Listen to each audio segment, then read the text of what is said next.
রুই মৌরি ঝিঙের ঝোল বানানোর জন্য আমি 1 কেজি ওজনের রুই মাছ নিয়েছি। প্রথমে মাছটার আমি আঁশ ছাড়িয়ে নিলাম, এবারে আমি বটি দিয়ে পিস করে নেব। এখন মাছের তেলটা বার করে নিয়েছি, এক একে পিস করে নেব। এবার ধুয়ে ভালো করে পরিষ্কার করে নিয়ে চলে এসেছি। এবার পরিমাণ মতো সরষের তেল গরম করে হলুদ চিটি নুন হলুদ মাখানো মাছটা একে একে ছেড়ে দেবো। এদিকে বটিতে আমি কিছু সবজি কেটে নেব। প্রথমে আমি আলু আর ঝিঙেটাকে একদম পরিমাণ মতো কেটে নিয়েছি ছোট ছোট করে। এখন আমি মাছটা উল্টে পাল্টে তুলে নেব। এদিকে শিলবাটাইতে আমি মশলাও বেটে নেব, জিরে মৌরি আর কাঁচা লঙ্কা, এটাকে এখন মিহি করে বেটে নেব। এদিকে মাছ ভাজার তেলে আমি ফোড়নে দেবো মৌরি দিয়ে, আলুগুলি দিয়ে একটু লাল লাল করে ভাজতে দেবো। একটু লাল হয়ে ভাজা হয়ে গেলে বাটা মশলাটা দিয়ে একটু গরম জল দিয়ে ভালো করে বেশ কিছুক্ষণ 5 থেকে 7 মিনিট কষিয়ে নেব।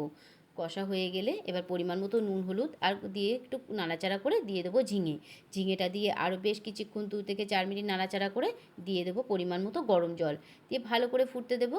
ভালো করে যখন গড়গড় করে ফুটে আসবে ভেজে রাখা মাছটা দিয়ে আরও 5 থেকে 7 মিনিট আমি ফুটিয়ে নেব। নিলেই আমার পুরোপুরি এখন রান্নাটা মাছের ঝোলটা কমপ্লিট হয়ে গিয়েছে। এখন আমি গরম গরম ভাতে তুলে নেব। মাছে ভাতে মুখে দিতেই স্বাদে ফাটাফাটি।